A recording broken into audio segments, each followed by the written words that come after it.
રામ મંદિર પ્રાણ પ્રતિષ્ઠાને લઈને મોટા સમાચાર પ્રાપ્ત થઈ રહ્યા છે। પીએમ મોદી પ્રાણ પ્રતિષ્ઠાના દિવસે ઉપવાસ રાખશે।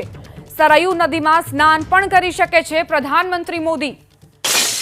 રામ મંદિર પ્રાણ પ્રતિષ્ઠાને લઈને સૌ કોઈ ઉત્સાહિત છે, વ્યાકુલ છે અને એવામાં આ મોટા સમાચાર કે પ્રધાનમંત્રી મોદી પ્રાણ પ્રતિષ્ઠાના દિવસે ઉપવાસ રાખશે।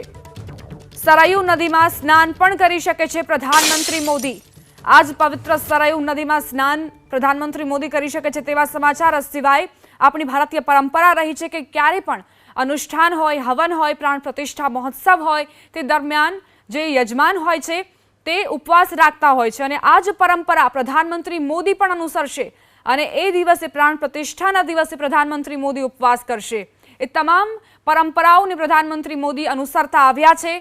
जे भारतीय परंपराओ अपनी ओळख रही है अने ते ज परंपरा ने आगळ वधारशे प्रधानमंत्री मोदी। सरयूना घाट पर स्नान पण करी शके छे प्रधानमंत्री अने साथे ज प्राण प्रतिष्ठा ने लईने जे भव्य अने दिव्य तैयारीओ करवामां आवी छे ते ज दिवसे उपवास पण राखशे।